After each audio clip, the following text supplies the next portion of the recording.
지난 한 3주간 우리는 성령 강림절을 맞아서 에스겔 36장과 37장의 말씀을 나누었습니다. 36장의 내용은 이스라엘 백성들을 그 옛 땅에 다시 돌려보내겠다 하는 하나님의 말씀이고, 그때 하나님께서 친히 그 백성들을 맑은 물로 씻기실 것이고 그들의 마음속에 새 영과 새 마음을 주실 것이며 성령을 그들 가운데 거하게 하시겠다고 말씀해 주셨죠.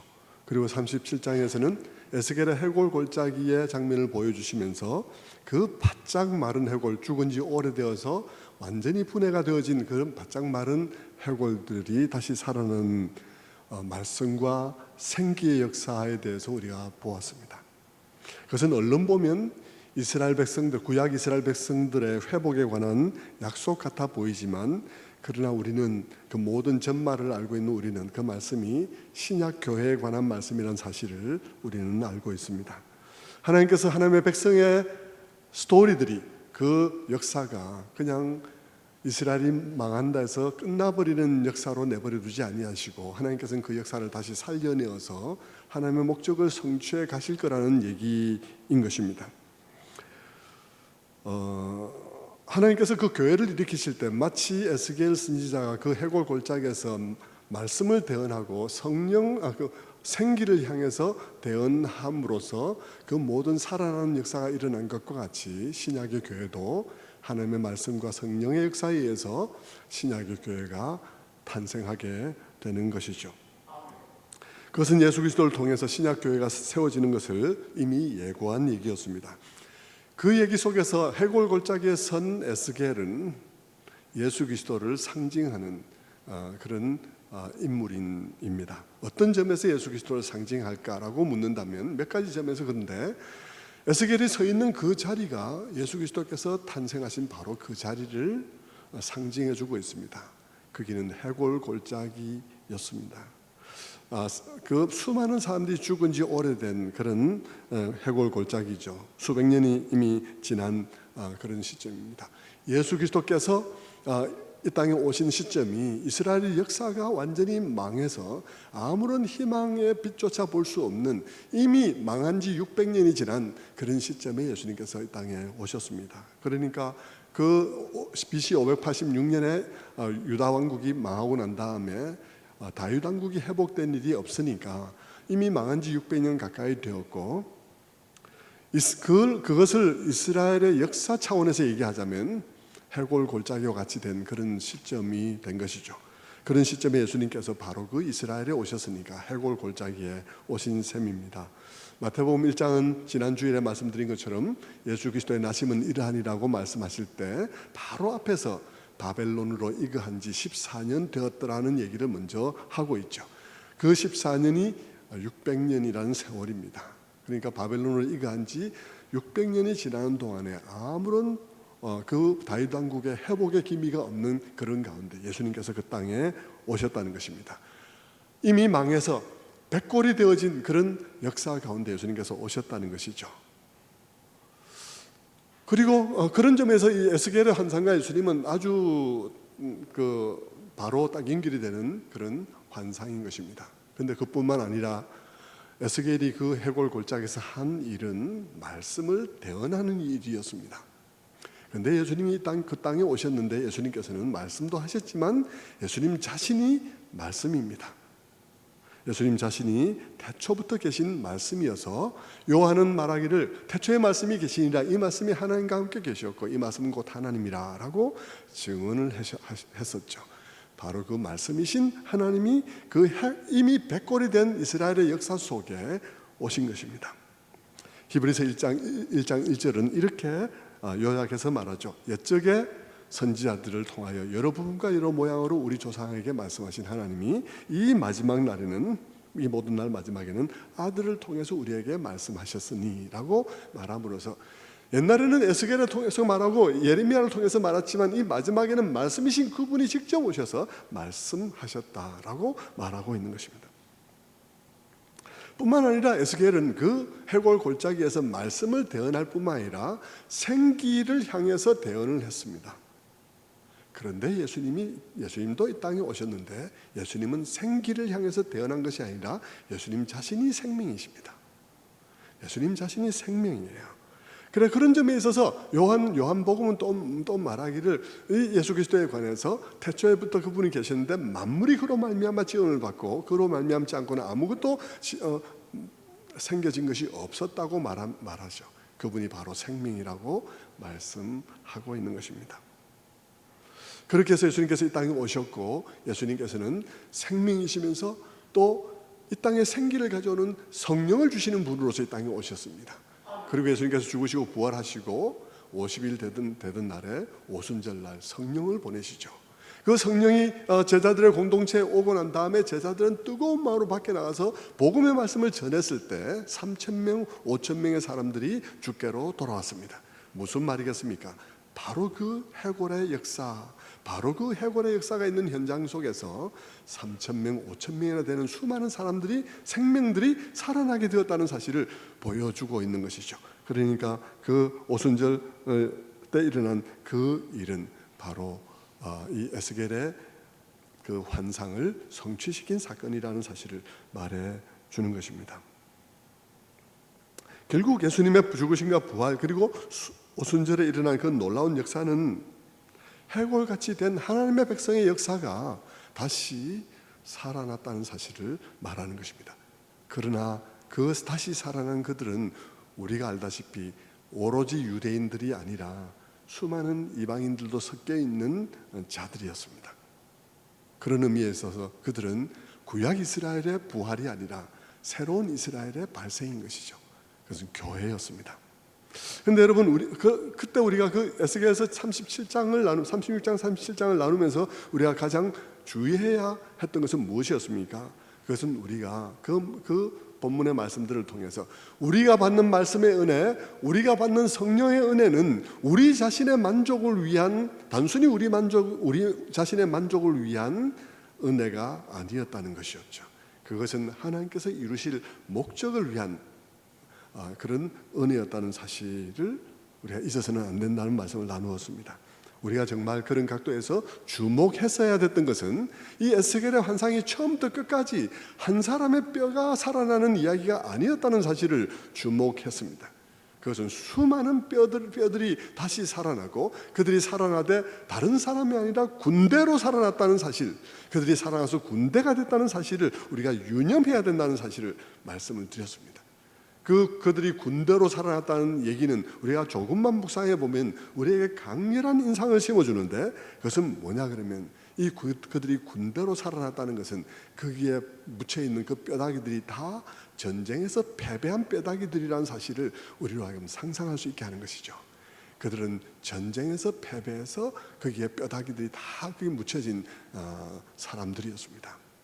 그것은 이스라엘의 역사였죠. 그러면 이스라엘 역사는 왜 그렇게 전쟁에서 패배로 끝나버린 역사가 되었나라고 묻는다면, 그것은 그들이 영적인 전쟁에서 실패했기 때문인 것입니다. 어떤 영적인 전쟁입니까? 그것은 그 땅에 그들을 들여보내신 하나님의 목적을 따라 살아가는 삶을 실패했기 때문인 것입니다.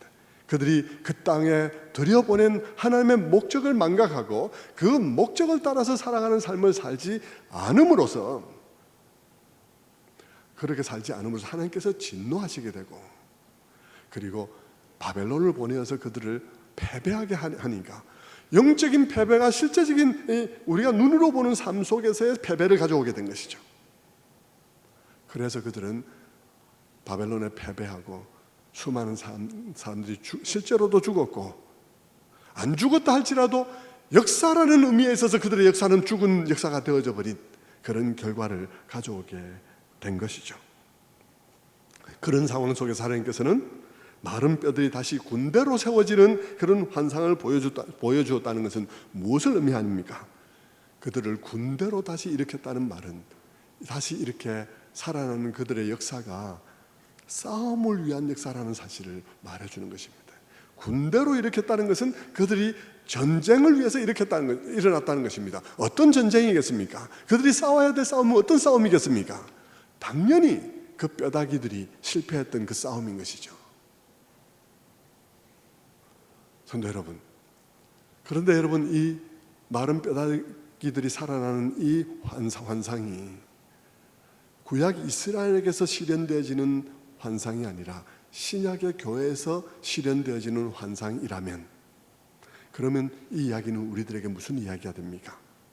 그 이야기는 우리들에게 하나님께서 신약 교회를 일으키신 이유가, 신약 교회를 만드신 이유가 동일하게 싸움을 위한 것이라는 사실을 말해주는 것이죠.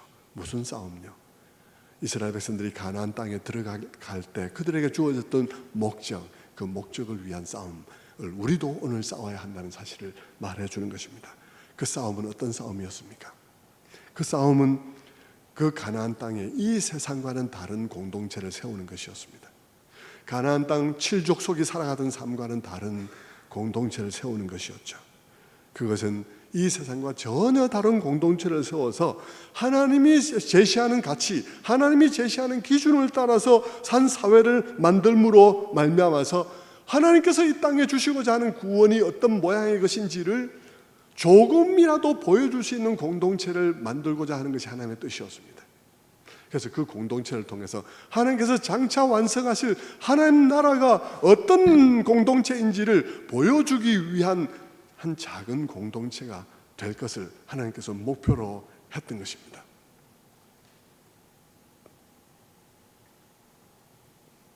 좀 더 구체적으로 말하면 세상은 어떤 세상입니까? 세상은 약육강식의 세상입니다. 강한 자가 강한 힘을 사용해서 사회의 모든 제도와 모든 것들을 강한 자에게 유리하게 자꾸 만들어 가려고 하고, 그런 제도를 만들어서 부익부 빈익빈이 더욱더 심화되어지게 하고, 그리고 자기들이 더욱더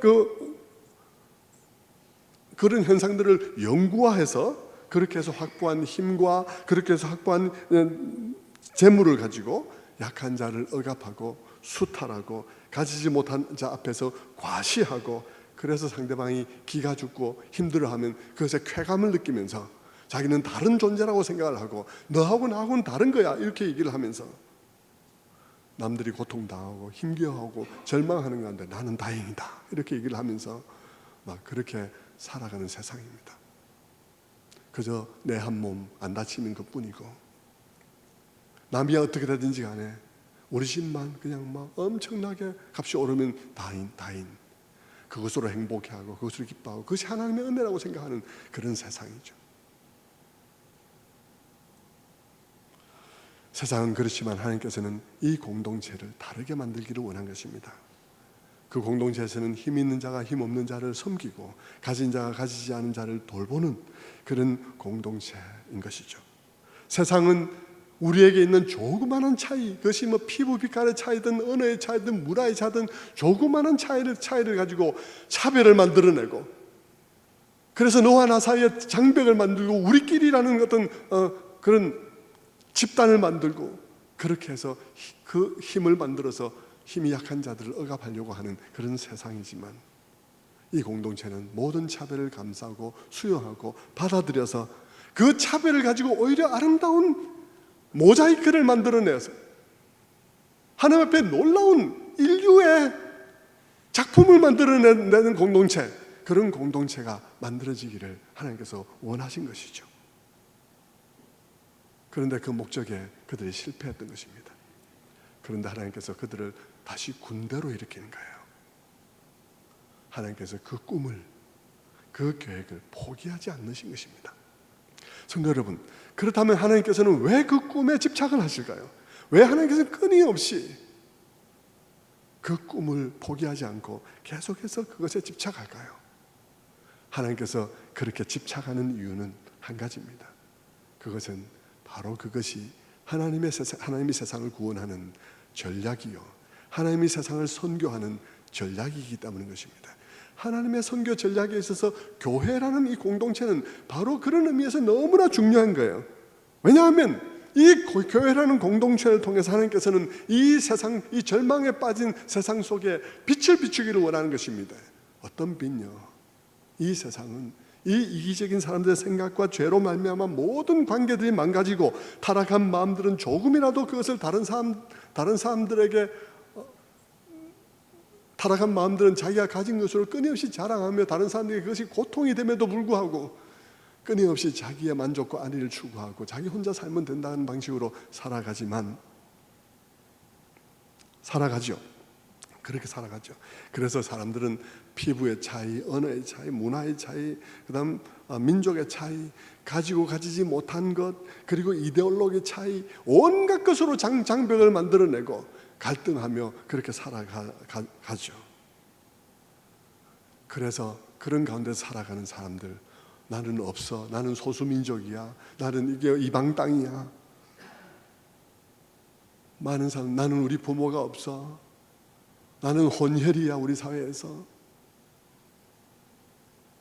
많은 사람들은 이 사회 속에서 너무나 힘들어하고 희망이 보이지 않는 것이죠.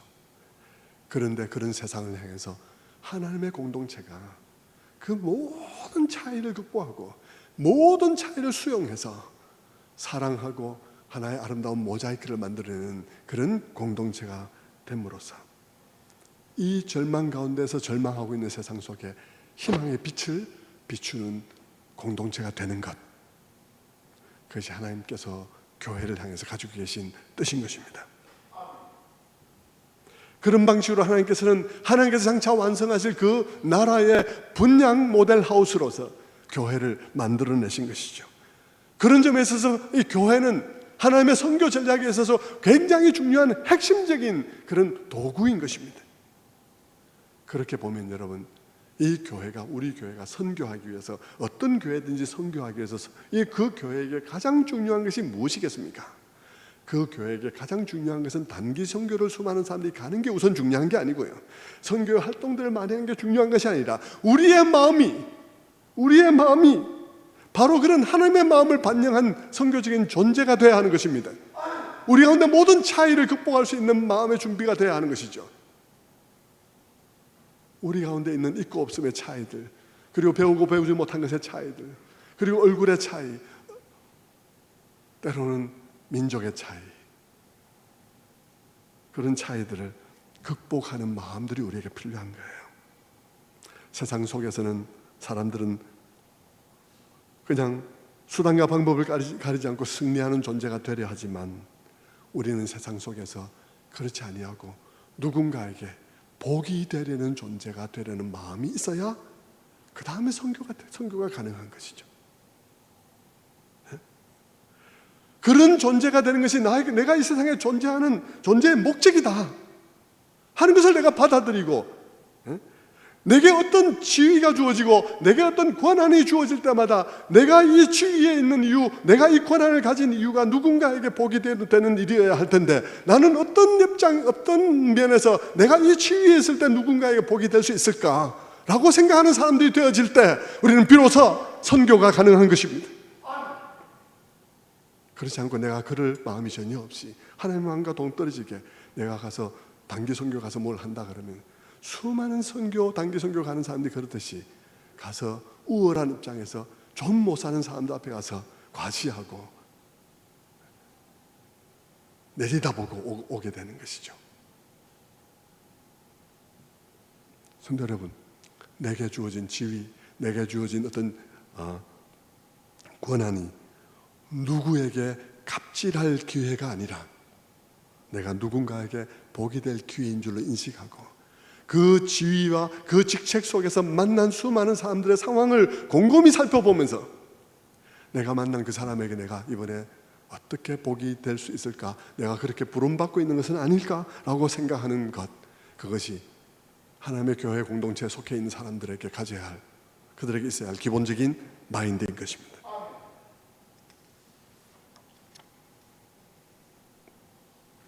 그러므로 여러분, 교회가 그런 존재가 되는 것, 교회를 다니는 사람들이 그런 존재가 되는 것이 어떤 성경 활동보다도 더 먼저 중요한 것입니다.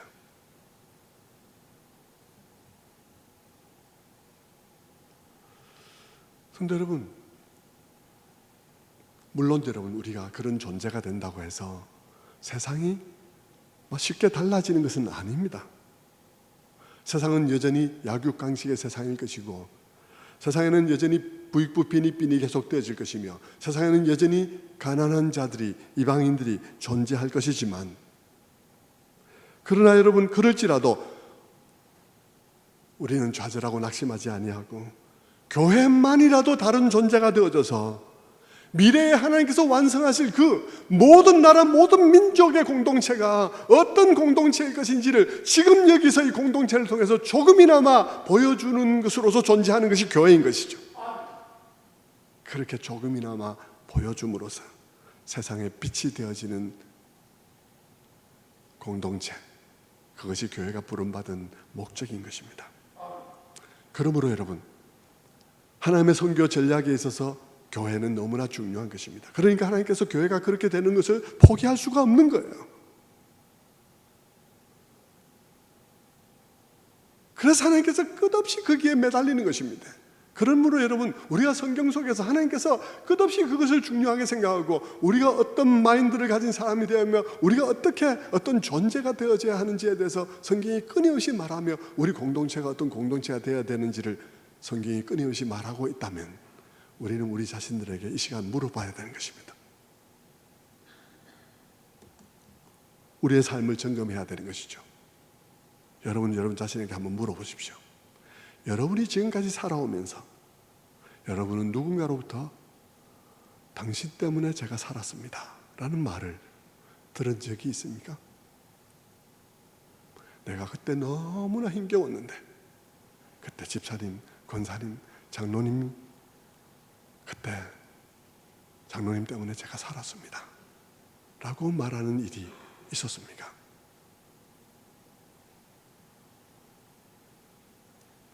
여러분이 지금까지 인생을 살아오면서 내가 과거의 왕년에 무엇이 있다고 말하지 말고 여러분이 그 직위에 있었을 때, 그 위치에 있었을 때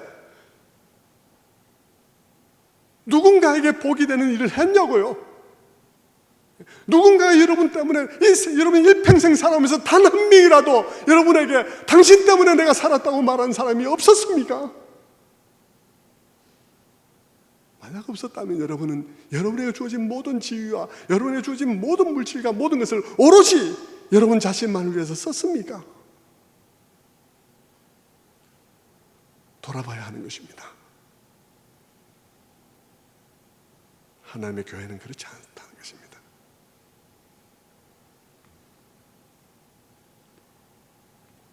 여러분이 만약 하나님의 이 뜻이 언제나 불변한 뜻이고 구약 이스라엘에게나 신약의 교회에게나 동일한 뜻임을 여러분이 안다면 여러분은 하나님 앞에 기도할 때도 하나님의 뜻이 무엇입니까? 가르쳐 주십시오라는 기도를 별로 많이 안 할 것입니다. 왜냐하면 하나님의 뜻은 이미 나타나 있기 때문이죠.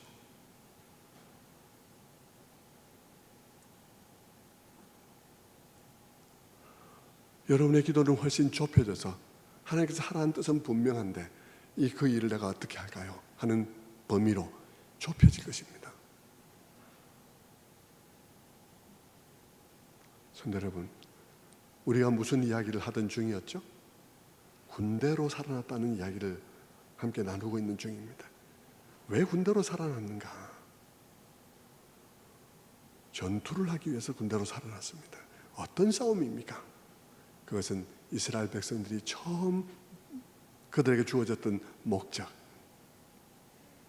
그것을 위한 싸움입니다. 어떤 싸움요? 바로 이 뼈다귀들이 실패한 싸움, 구약 이스라엘이 실패했던 싸움들을 싸우도록 신약의 교회가 부름받고 있다는 것입니다. 신약의 교회가 그렇게 부름받고 있어요. 그러니 무슨 말입니까? 신약에서 우리가 보는 그 예수 그리스도의 오심과 성육신과 죽으심과 부활과 그리고 성령의 오심과 같은 이 모든 은혜가 다 나 한 사람의 어떤 구원, 나 한 사람의 그 성령의 은혜 체험, 내가 방언했다 하는 이 따위 것들에 목적이 있지 않다는 것입니다. 그 모든 은혜는 우리로 하여금 하나의 공동체, 하나님께서 말씀하신 그 공동체를 이루기 위해서 부어주신 은혜라는 것이죠.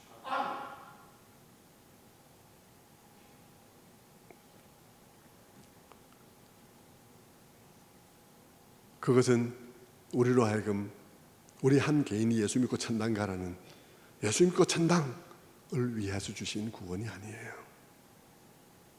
그것은 신약의 교회가 하나의 공동체가 되어져서 이 세상에 빛을 비추는 공동체가 되라는 것입니다. 어떤 빛요?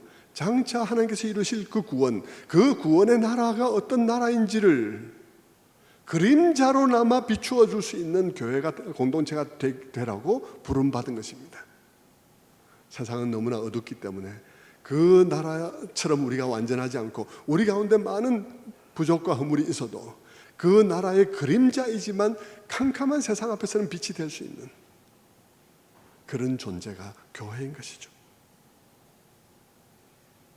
그래서 우리가 싸우는 싸움은 어떤 싸움이겠습니까? 이스라엘 백성들이 싸우는 싸움과 같은 것입니다. 그들은 어떤 싸움을 싸웠죠? 그들은 첫째로는 가나안 백성들을 가나안 족속들을 쫓아내는 것입니다. 그것을 쫓아내는 것은 그들을 쫓아내려는 것보다는 그들이 가지고 있는 사상, 그들이 가지고 있는 문화와 그들이 가지고 있는 우상을 다 쫓아내기 위한 것입니다. 그리고 그들을 쫓아낸 그곳에 하나님의 말씀에 따라서 그들과는 다른 사회를 만드는 것이었습니다. 그 싸움이 그들이 싸워야 될 영적 싸움이었습니다.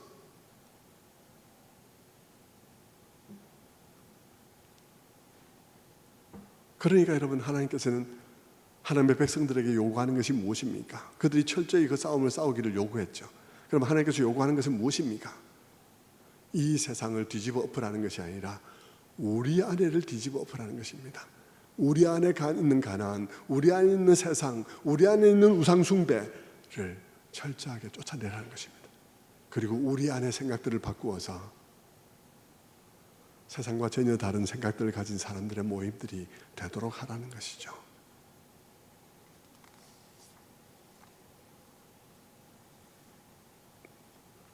성도 여러분, 제가 말씀드린 이 얘기는 전혀 제 자신의 마음대로의 묵상이 아닙니다.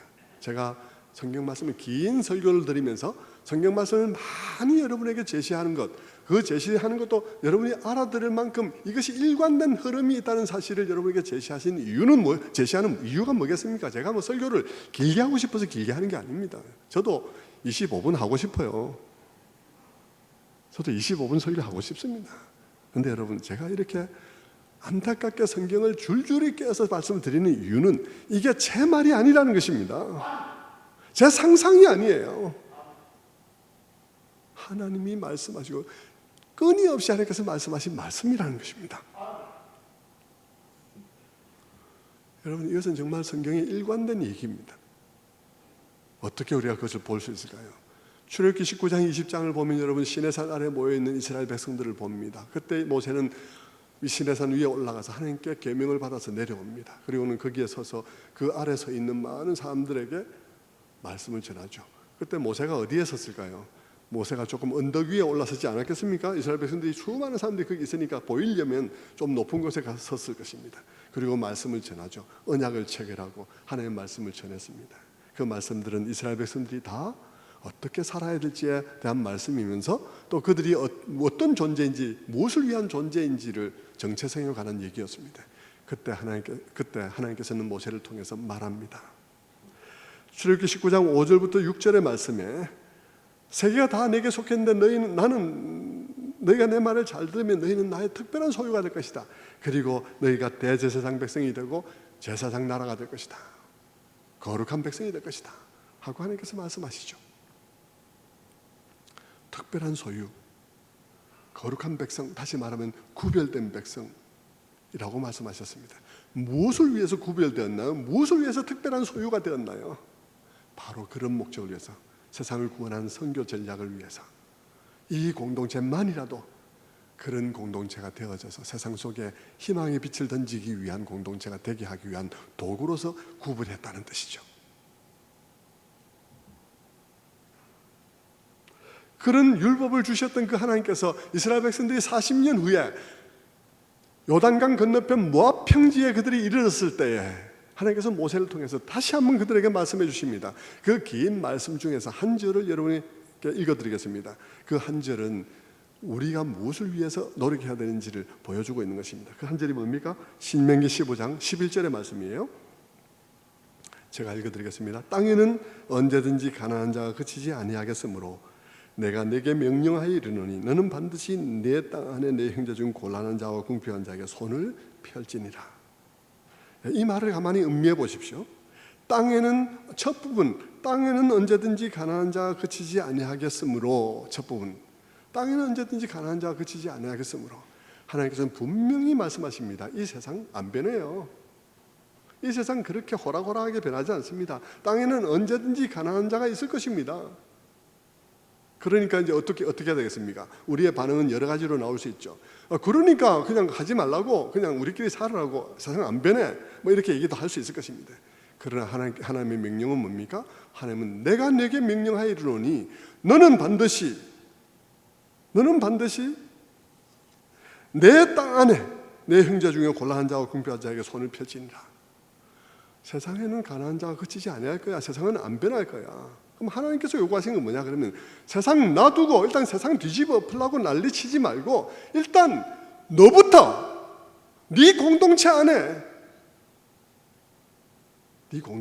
뒤집혀야 한다. 네 공동체 안에 형제와 자매를 돌아봄으로써 너희 공동체가 세상과 다른 공동체가 되는 것, 그것이 나의 명령이다 라는 거예요.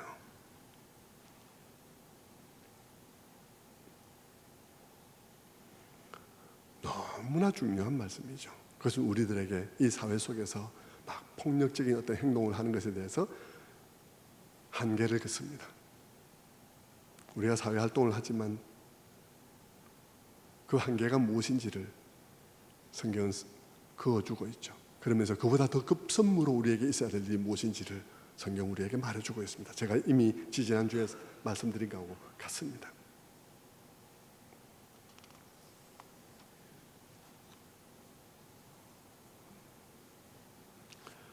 성도 여러분, 세상이 근본적으로 변하지 않을 것이기 때문에 우리가 아무것도 하지 않는 것, 그 하나님께서 우리에게 요구하신 것이 아닙니다. 하나님은 그럴지라도 우리가 우리 공동체를 세상과 구별되지는 공동체로 만드는 것, 그것은 하라고 명령하신 것입니다. 여러분, 이것이 구약의 얘기가 아니라 신약 교회를 향한 얘기입니다. 그 마른 뼈들을 다시 살려낸 얘기는 지금 우리 교회에 관한 얘기거든요. 그러니까 여러분, 우리가 잘 기억해야 되는 것이죠. 사실 여러분, 성경을 훑어보면서 신약으로 오면 이 진리는 더욱더 분명하게 드러납니다. 지난주일 우리는 해골 골짜기에서 말씀을 대언하는 그 모든 것이 아까도 초두에 말씀드린 것처럼 예수님께서 이 땅에 오신 것이라 그랬죠. 예수님께서 복음의 말씀을 증거하시고 성령으로 또 이 세상에 보내주셔서 그래서 이 땅에 교회를 만드셨습니다. 그분은 말씀이시고 동시에 생명이신 분이십니다. 말씀을 대언하는 분이고 생기를 향해서 대언하는 분이 아니고 그분은 자신이 생명이시고 나는 길이요 진리요 생명이다. 요한복음 1장 3절의 말씀에 만물이 그로 말미암아 지은 바 되었으니 지은 것이 하나도 그가 없이는 된 것이 없느니라. 그 안에 생명이 있었으니 이 생명은 사람들의 빛이라. 그분은 생명이었어요. 말씀이었어요. 말씀이시여 생명이신 그분은 이 땅에 오셔서 어떻게 하셨나요? 12제자를 모았습니다. 12제자는 12지파를 상징하는 신약의 새로운 이스라엘들의 머리들입니다. 12제자들을 모았습니다. 그리고는 산에 올라가 앉으셨어요. 모세처럼.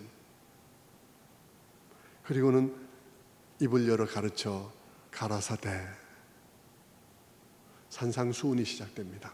그 산상수훈 속에서 예수님께서는 부름받은 그들이 누구며 그들의 사명이 무엇인지를 말씀해 주세요. 그들이 누구며 그들의 사명에 대해서 주님께서 한마디로 요약하셨는데 그게 뭐냐 그러면 너희는 세상의 빛이다. 너희는 세상의 소금이다 하는 오늘 본문의 말씀이 바로 그 정체성에 관한 말씀이요 사명에 관한 말씀이죠. 성도 여러분, 다른 말로 말하면 하나님께서는 나는 너희를 세상에 빛을 비추게 하기 위해서 너희를 불렀다. 다시 말하면 이 세상에는 죄로 말미암아 사망이 지배하고 있고 죄로 말미암아 수많은 고통들이 있고 편들이 나뉘어서 싸우고 있으며 있는 자가 없는 자를 괄시하며 그렇게 해서 수많은 좌절과 낙심과 절망이 있는 어두운 이 세상에 희망의 빛을 비추기 위해서 난 너희를 불렀다는 것입니다. 여러분, 너희는 세상의 빛이라는 얘기를 여러분 좁은 맥락 속에서 보면 착한 일 많이 하라는 뜻같이 보이지만 여러분 큰 맥락 속에 보면 여러분 바로 그 하나님의 공동체를 이 세상에 비추어주는 빛이라는 말인 것입니다. 하나님의 공동체를 세상에 비춰주는, 장차 이루어질 구원의 맛을 이 세상에 보여주는 그런 공동체라는 것이죠. 세상에 장차 이루어질 하나님 나라가 희망인 것을 어두운 세상 속에 비추는 공동체, 그게 너희라는 것입니다. 너희가 세상의 빛이라는 것입니다. 그 너희는 개인이 아니고 공동체입니다. 여러분, 제자들을 불렀지 않습니까? 그리고 여러분, 예수님께서는 말씀하시죠. 너희는 세상의 소금이라고 말씀하십니다. 어떤 점에서 소금입니까? 소금이 뭐죠? 우리가 부패하지 않는데도 소금을 쓰지만 성경의 맥락 속에서 소금의 제일 첫 번째 의미는 맛입니다. 맛을 내는 것입니다. 맛을 잃으면 어디다 쓰리요? 라고 말할 때 맛을 지적하고 있는 것입니다. 너희는 세상의 소금이라는 말은 무슨 말이겠습니까? 이 세상이 이렇게 부패하고 타락하고 고통이 있고 서로 이렇게 죽이기 싸움을 싸우고 있고, 그래서 패배한 사람들은 아무런 희망이 없어 절망 가운데 있는 이런 세상 속에서 너희는 세상의 소금이다. 무슨 말이죠? 절망 가운데 있는 사람들에게, 세상 살아갈 맛이 없는 사람들에게 세상 살아갈 맛이 있도록, 세상 속에서 맛을 내는, 세상 못 살겠다, 세상 끝내야 되겠다, 그렇게 생각하는 사람들에게 다가가 이 세상에 살아갈 맛이 되어주는 사람들, 그게 교회라는 것입니다. 절망하는 땅의 외국인 노동자들에게 살아갈 맛이 나는, 한국 사람들 너무 가혹해요, 한국 사람들 너무 못됐어요, 그런데 당신을 보니까 살아갈 맛이 나요. 잠깐의 실수로 인해서 임신을 해서 미혼모가 된 사람들에게, 절망하고 힘들어하고 손못 긋고 하는 그 사람들에게 다가가서 그래도 살맛 나는 세상을 느끼게 해주는 사람, 소년 가장들에게 성실하게 노력했으나 결국 실패로 끝나고, 노력했으나 아무것도 가지지 못하게 된 사람들에게, 개척교회 목사님들에게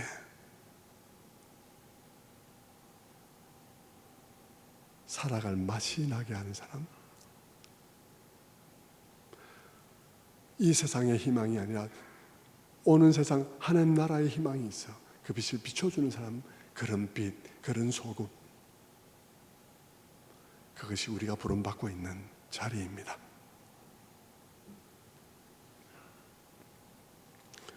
예수님께서는 산상수훈에서 그 말에 이어서 우리는 그러니까 빛과 소금으로 어떻게 살아야 되는지를 쭉 말씀하시고, 그 산상수훈의 마지막 부분에 가서 예수님께서 어떻게 말씀하시냐 그러면 이렇게 말씀하세요. 마태복음 7장 24절에 이렇게 말씀하시죠. 그러므로 누구든지 나의 이 말을 듣고 행하는 자는 그 집을 반석 위에 지은 지혜로운 사람 같으리니 비가 내리고 창수가 나고 바람이 불어 그 집에 부딪히되 무너지지 아니하노니 이는 주추를 반석 위에 놓은 까닭이요. 내 말을 듣고 행하는 자가 반석 위에 세우는 사람이다. 나의 이 말을 듣고 네 마음대로 하지 말고 나의 이 말을 듣고, 하나님께서 우리를 왜 부르셨는지 이 말을 듣고, 당신이 왜 기독교인인지 이 말을 듣고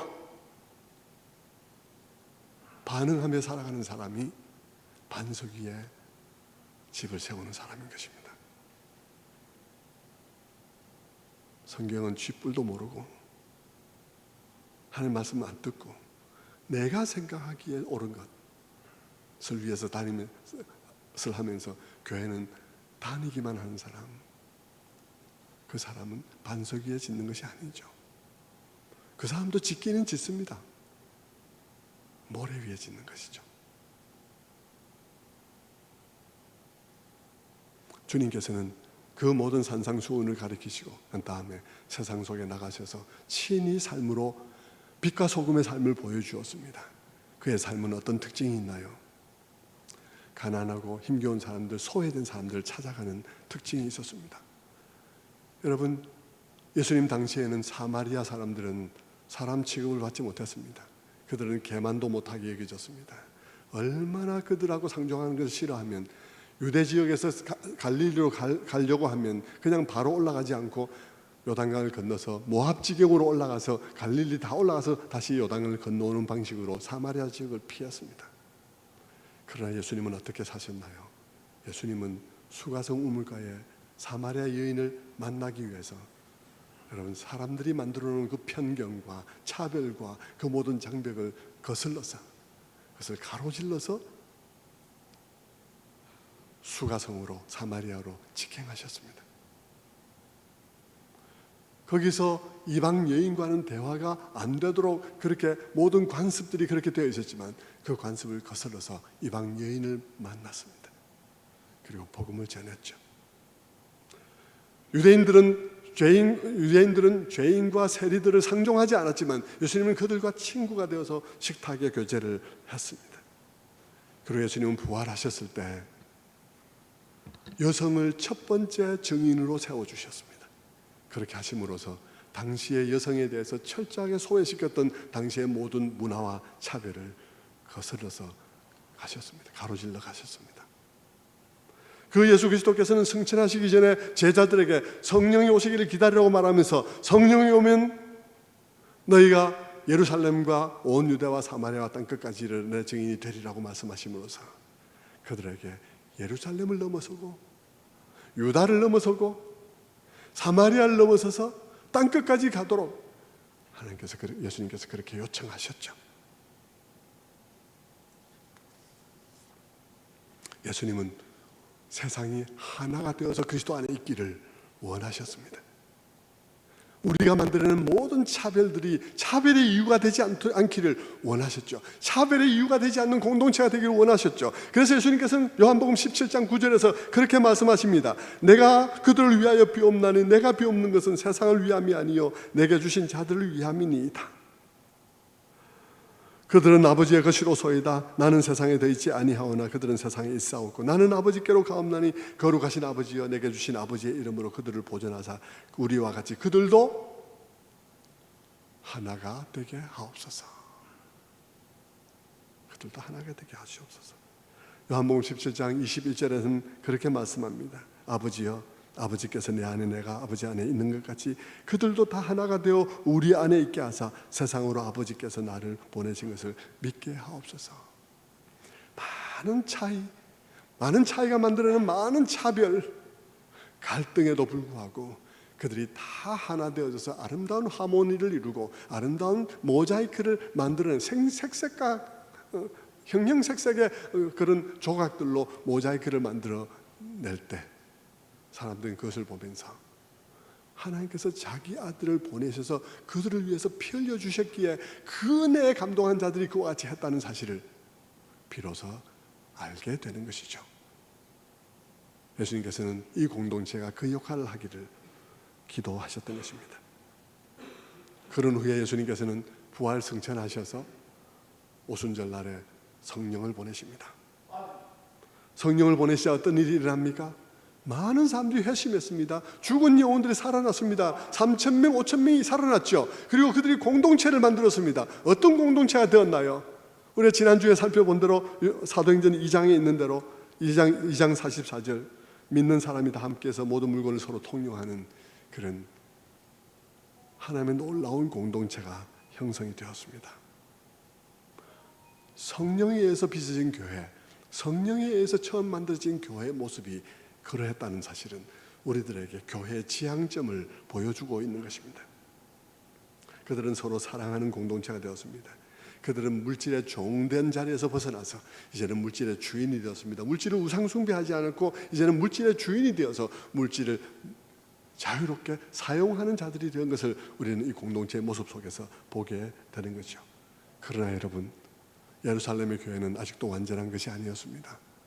예루살렘의 교회는 그와 같이 서로 유무상통하며 지극히 사랑하는 공동체였지만 그들은 유대인끼리 사랑하는 공동체였습니다.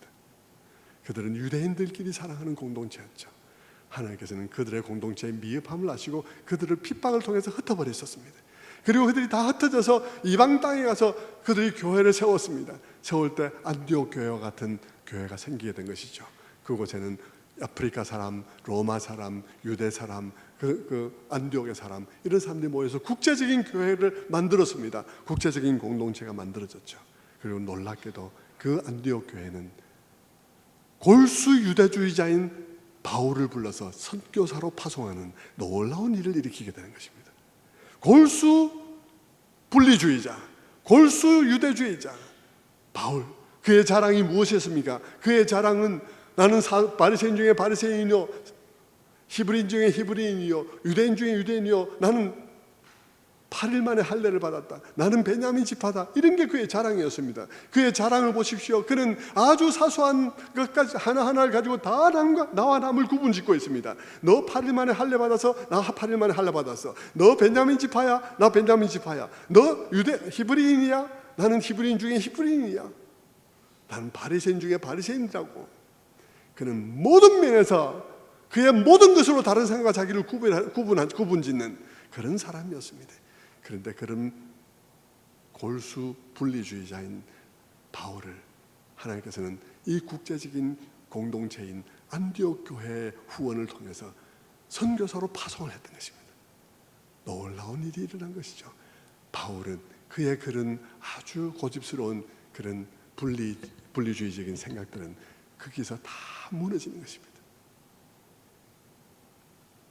그리고는 그는 곳곳에 그가 쓰는 편지들, 고린도 교회에 쓰는 편지, 골로새 교회에 보낸 편지, 갈라디아 교회에 보낸 편지들에서 그는 항상 이런 말을 합니다. 갈라디아서 3장 28절 말씀입니다. 너희는 유대인이나 헬라인이나 종이나 자유인이나 남자나 여자나 다 그리스도 예수 안에서 하나이니라.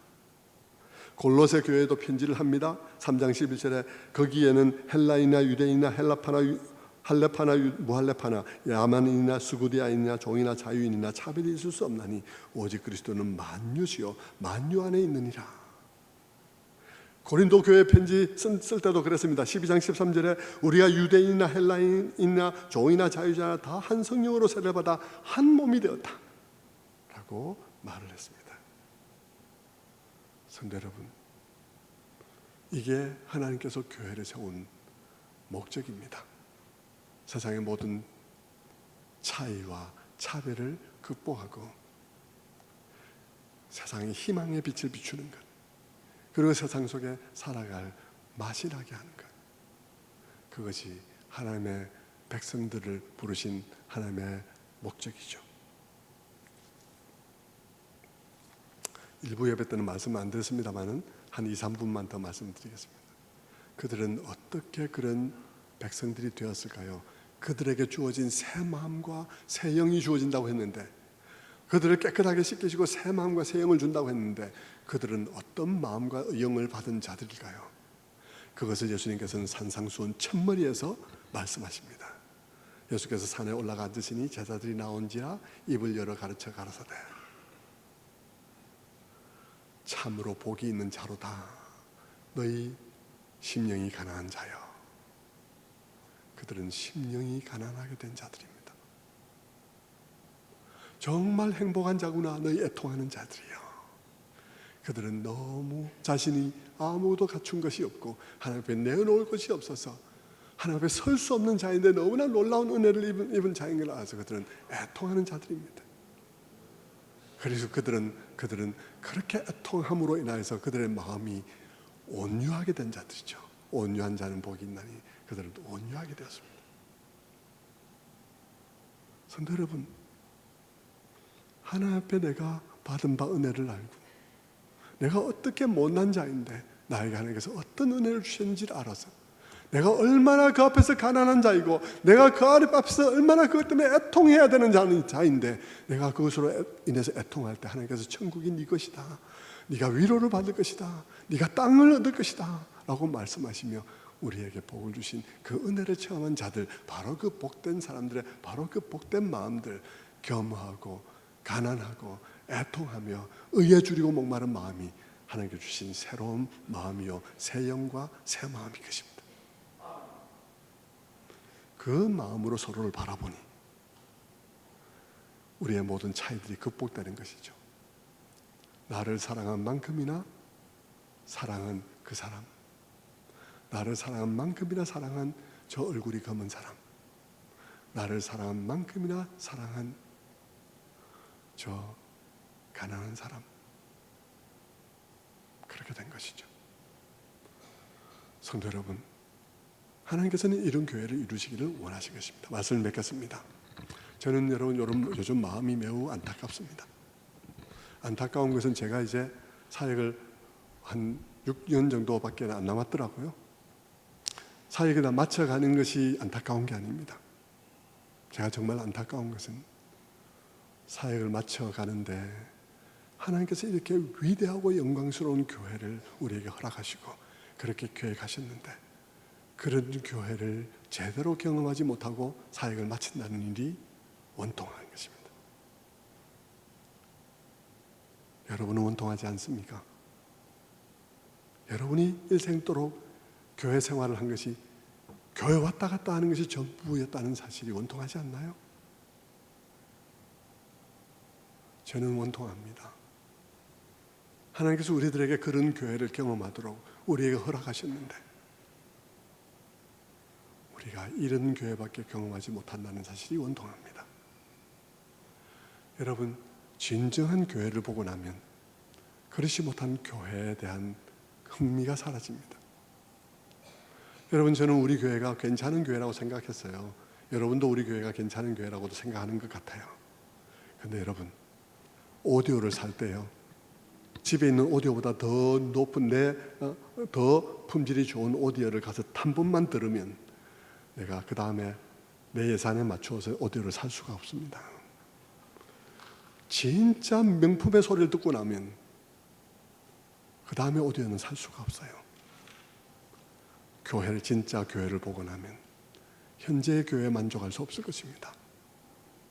성도 여러분 저와 함께 이 교회가 여러분의 일생에 한번 정말 그래도 희미하나마 천국의 그림자를 보여주는 그런 교회로 만들어가는 일에 함께 협력하지 않겠습니까? 그런 교회를 만들어가는 일에 여러분 임직자들이 협력하시겠습니까? 그렇게 협력해서 누가 뭐라든 어떤 교회가 어떻게 가든 상관없이 주님께 초점을 맞추고 거기에 기준을 두고 끊임없이 우리를 업그레이드 시켜가는 그런 교회 되기를 주님의 이름으로 축원합니다. 기도하겠습니다.